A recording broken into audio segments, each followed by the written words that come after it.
Welcome to Accotink Unitarian Universalist Church live stream worship service. I'm Judy Robinson, your worship associate for today, and my pronouns are she, her, hers. Accotink UU Church is a welcoming and inclusive community that seeks to create a more just and compassionate world through our actions to bring about justice and by honoring the nature of which we are a part. Wait a minute. All are welcome here, no matter whom you love, no matter your identity or heritage, no matter your beliefs or background, no matter your means or gifts, you are welcome here in this religious community. If you're new to Accotink and you'd like to talk more about this church, please contact me, our minister, Reverend Pippin, or a member of the board.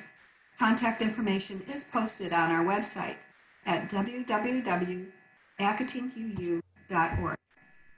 On our website, you can check the online order of service on the worship section of the webpage.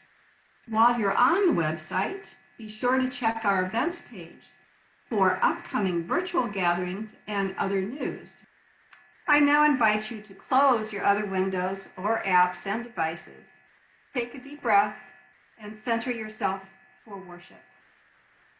And now I'm happy to introduce our guest speaker for today, Kristen Green, a UU minister newly welcomed into preliminary fellowship.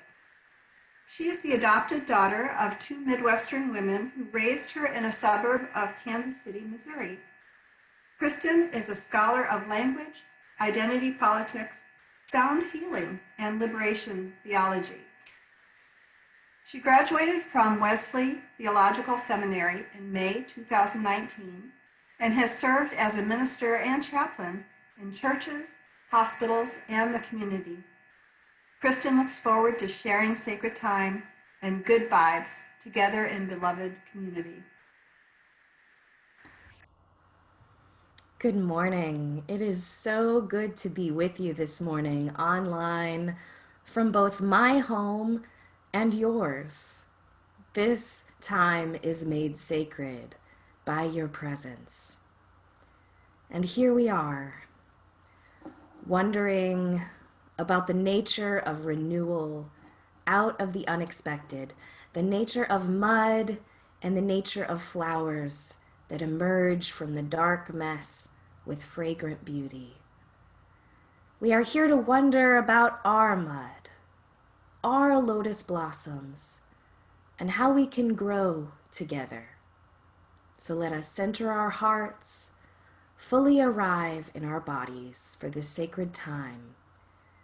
Judy will now kindle our flame. And now, you may wish to light your own chalice at home, as I light this one with words from our minister, Kristen Green.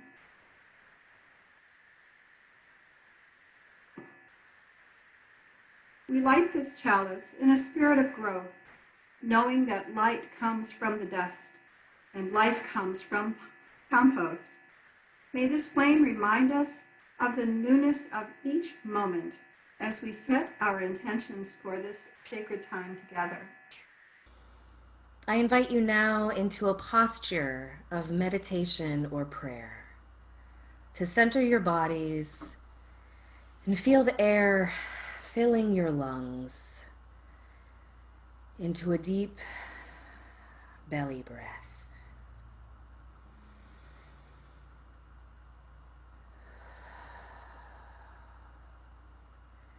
The wisdom of today's meditation comes from the 95-year-old Vietnamese Buddhist monk and peace activist Thich Nhat Hanh.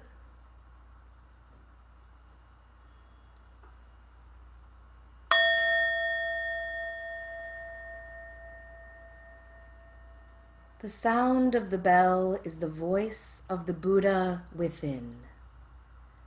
Every one of us has Buddha nature, the capacity for compassionate, clear, understanding nature within us.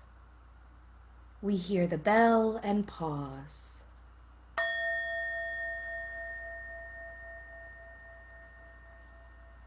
And we don't say we hit the bell or we strike the bell. but rather that we invite the bell to sound. Because the bell is a friend, an enlightened friend that helps us wake up and guides us home to ourselves.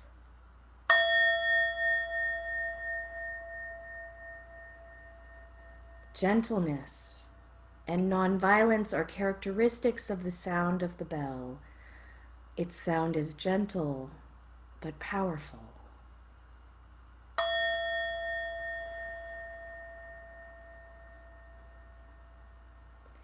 Inviting the bell to sound, Thich Nhat Hanh writes, is inviting happiness to enter our bodies and take root there. Every time we hear the sound of the bell, we have a chance to practice mindful breathing, to calm our body and notice our happiness.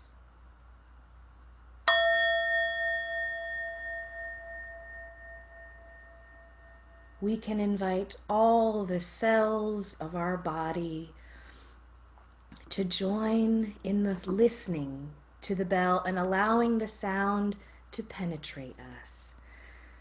Listening deeply, we know that our ancestors are fully present in every cell of our bodies. And we listen in such a way that all our ancestors are listening at the same time. If we can be peaceful and joyful while listening, then all our ancestors will also experience peace and joy at the same time. It is possible to invite all our ancestors to join us in listening to the bell.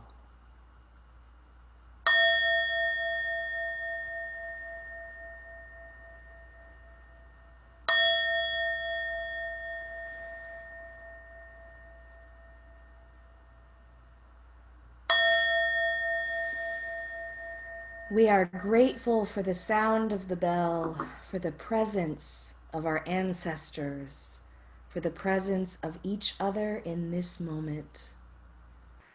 Our reading comes from Psalm 30, as adapted by Kristen Green. I sing praises to you who have pulled me up and did not let my enemies celebrate victory over me. When I cried out for help, you healed me. You brought me up from the pit, gave me life.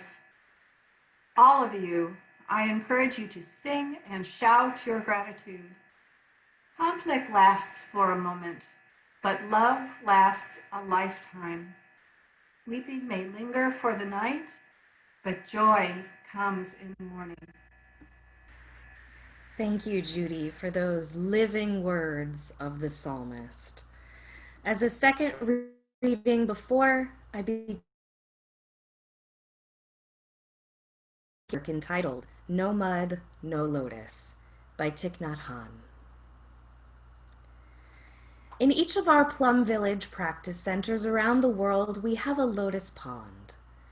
Everyone knows we need to have mud for lotuses to grow. And the mud doesn't smell good, but the lotus flowers smell very good. If you don't have mud, the lotus won't manifest. You can't grow lotus flowers on marble. Without the mud, there can be no lotus. It is possible, of course, to get stuck in the mud of life. It's easy enough to notice mud all over you at times. The hardest thing to practice is not allowing yourself to be overwhelmed by despair. When you're overwhelmed by despair, all you can see is suffering everywhere you look. You feel as if it's the worst thing is happening to you. But we must remember that suffering is a kind of mud that we need in order to generate joy and happiness. Without suffering, there is no happiness. So we shouldn't discriminate against the mud. We have to learn how to embrace it and cradle our own suffering and the suffering of the world. with a lot of tenderness. If you know how to make good use of the mud, you can grow beautiful lotuses. If you know how to make good use of suffering, you can produce happiness. And we do need some suffering to make happiness possible. And most of us have enough suffering inside and around us to be able to do that. We don't have to create more. Thus ends the second reading. The biblical psalmist praises the faithfulness of the God of their understanding for bringing them up out of the pit. Renewal. And the Buddhist master notices the smell of the mud and the smell of the lotus blossom and praises that similar faithfulness of nature. Renewal. It requires faith to believe in renewal, to know that the lotus flower grows best in the mud, and so do we. It requires faith to believe in life, to know that our potential for renewal and restoration lives in our suffering itself. But what is the role of the mud in the flourishing of the lotus? The role of our suffering in our own flourishing? There's plenty of mud and suffering. We do not need to create more, and we don't need to justify that exists. We need to learn to use it well. What does that mean? Let's explore Buddhism for some answers. The Four Noble Truths of Buddhism are that suffering is real. 2, that there are causes and courses of action that generate suffering. 3, there is an end to suffering. And 4, there's a course of action that leads to the end of suffering that's contained in what they call the Eightfold Path. And this Eightfold Path is a guide for alignment with wisdom, ethics, and your mental discipline. Thich Nhat Hanh suggests that many of us don't know how to accept that there is suffering because we try to cover it up and get around it, rather than learning to suffer well, in alignment. And we need guidance sometimes, discipline, spiritual discipline.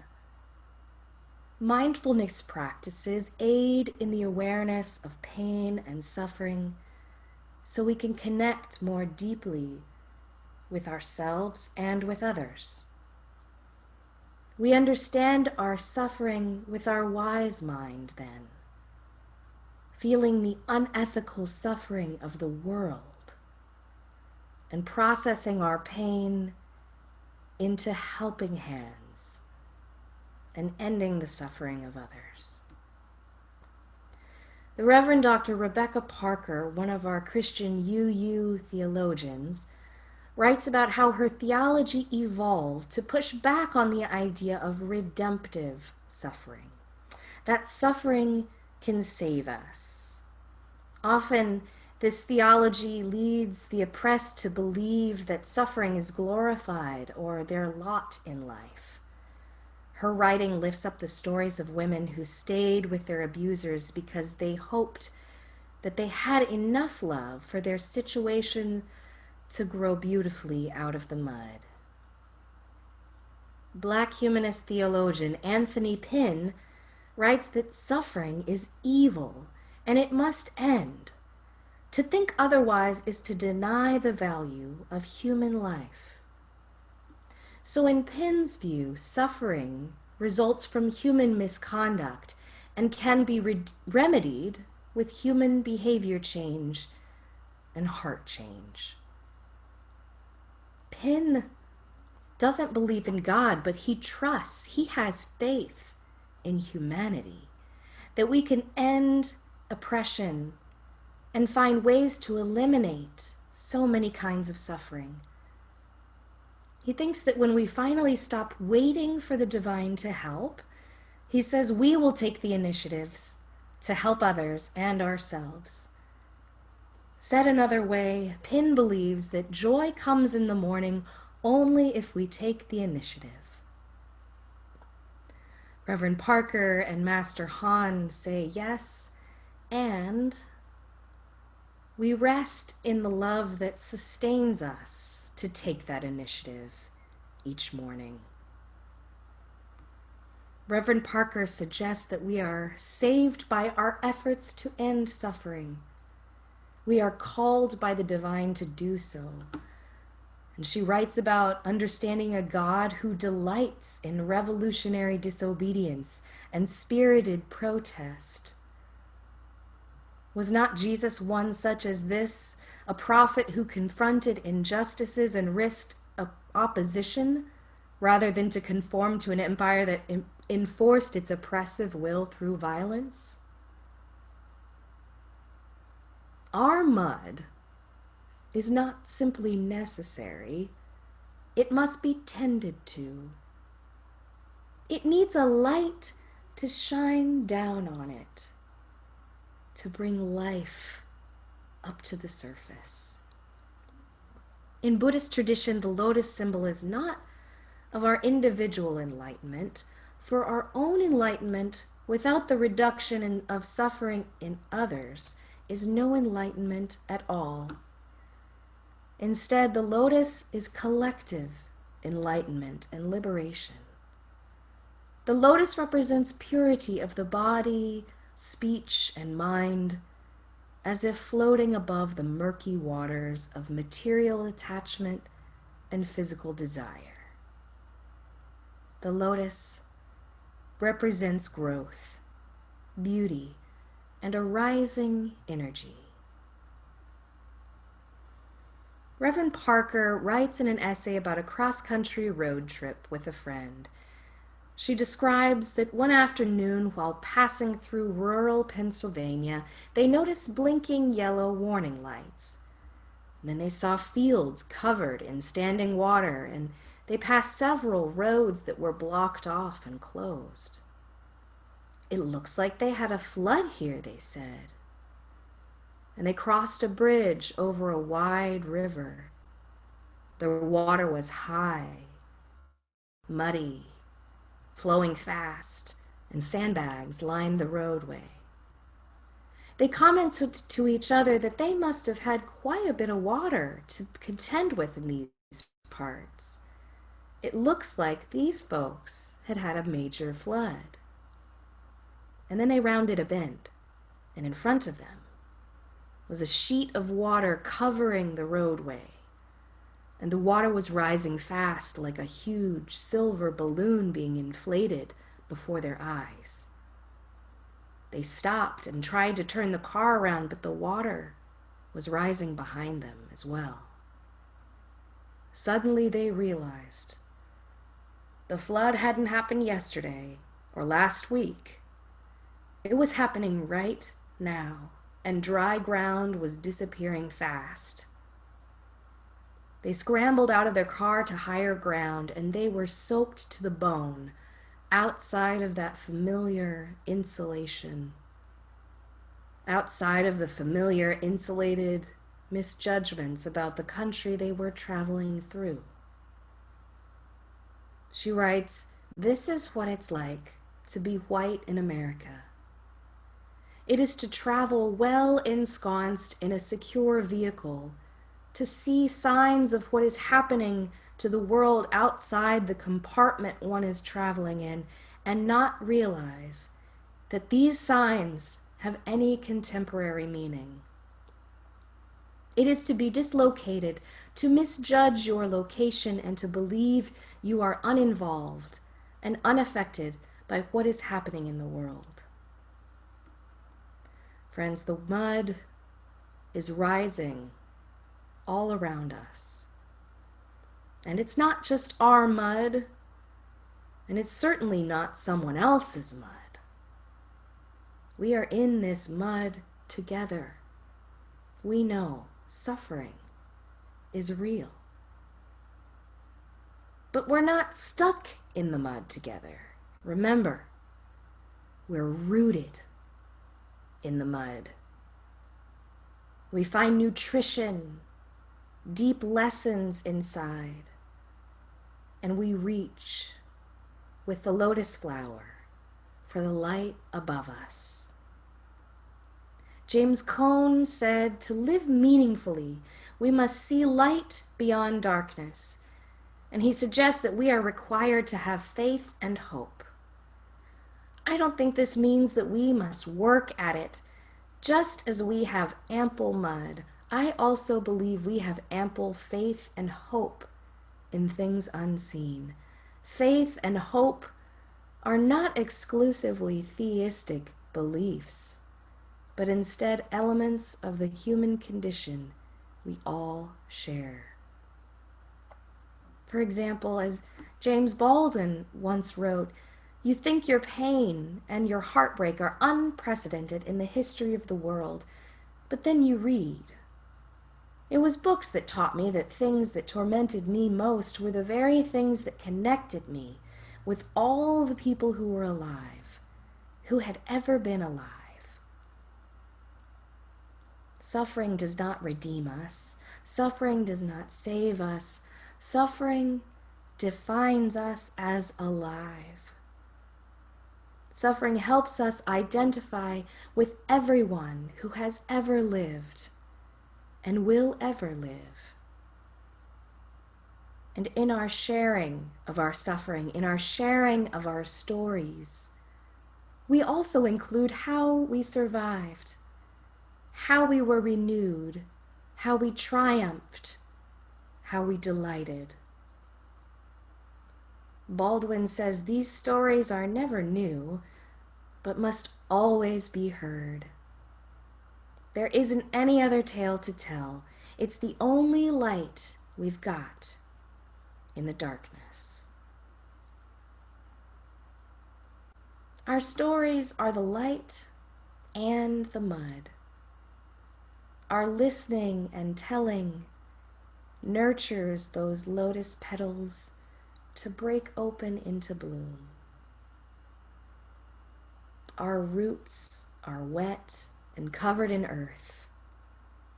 Let us grow together. Blessed be. May it be so. Ashe and Amen.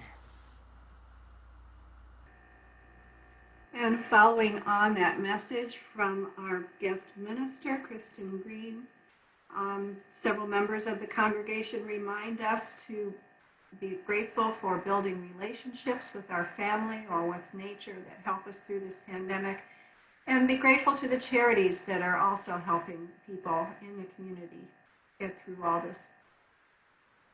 So we come to the point where we must extinguish our candle with these words from Kristen Green. As we extinguish this flame, may it be kindled in each of our hearts. As the smoke rises, may our spirits also rise, like lotus blossoms out of the mud, floating on the water, reaching toward the sun. I invite you to join me now in our community blessing with these words of David Bumbaugh. This church is dedicated to the proposition that behind all our differences and beneath all our diversity, there is a unity that makes us one and binds us forever together in spite of time, death, and the space between the stars. We pause now in silent witness to that unity.